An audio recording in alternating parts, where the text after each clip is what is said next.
I'm 16 this year. I'm turning 17. Yeah, this year was a really great year. I think, to be honest, I could write it down as both as one of the best years I've ever been to so far. Yeah, everything was awesome. Like, the games were awesome, the food was awesome. Happy time was awesome. This year we did something a bit different. We did like sort of a talent show like thing. Obviously, my cabin made me go up and play piano. So Josh played piano, and I don't know what Shepherd did. I don't know if that's like considered a talent, but yeah, it was really interesting. Yeah, the messages this week. Sorry, I have to point that out. Yeah, the messages this week were all great. Each one of them spoke to my heart in a different way, and yeah, I made a lot of decisions this week.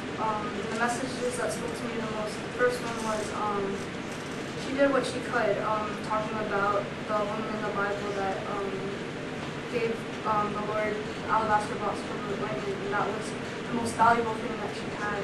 And the points that he put down was that she loved the Lord, and true love produces action. If you love somebody, that you would do something to show it.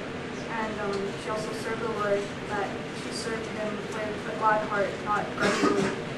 And that just challenged me, because like I serve the Lord all the time at church, but often I do it out of routine or out of duty, and that's not the attitude that I should be having. And she honored the Lord with all that she had, and you choose what you give value to. It could be your person, your family, technology, or just anything in your life that you place high in your life. And it just made me think, like, what do I value in my life? Like, what is more important to me? She also ignored the opinions of others. She didn't care what other people thought. People ridiculed her for breaking the box, and they saw it as a waste, but in the Lord's eyes it was a precious thing to him. And the last point, which was probably the most important one to me, was she committed to the Lord. And he had said something along the lines of, anyone can commit to the Lord, but what am I doing?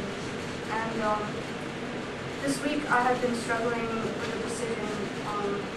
Actually, the Lord had convicted me about it many years ago, and it was just for me a struggle. Like, I kept hearing him telling me to surrender in my life, and I always kept struggling with it. Like, I felt like even though people were saying like, oh, you have so much talent, not just like musically, in other areas of my life, people were saying like I had talent and I had so much potential to serve the Lord, and I kept pushing that call away, and it was really difficult. Like, in my life, I would always say, no, Lord, not now.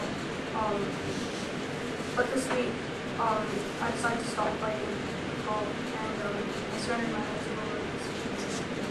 And yeah, I just, afterwards, I felt a great peace afterwards, and it made me think, why was I wasting my time fighting him? And I know it's not going to be easy. It's supposed to be a daily struggle my conscience life. And changes won't happen overnight. But I know that with the Lord's help, I can do all things through Christ. And the other message that spoke to me the most was the last message that you have what it takes. And as almost the teenager said, you said that you're built for success as a Christian, and you can keep the decisions that you have. You just have to be determined to keep them.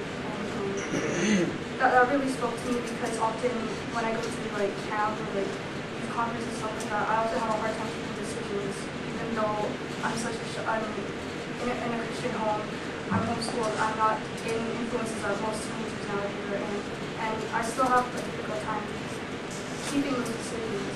And I want to stop that now. I just thank you for all your prayers. I just pray that you continue praying.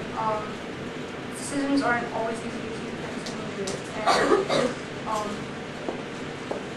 and I know that with church family behind me, I can do a lot, and I just appreciate having a church family that is so supportive and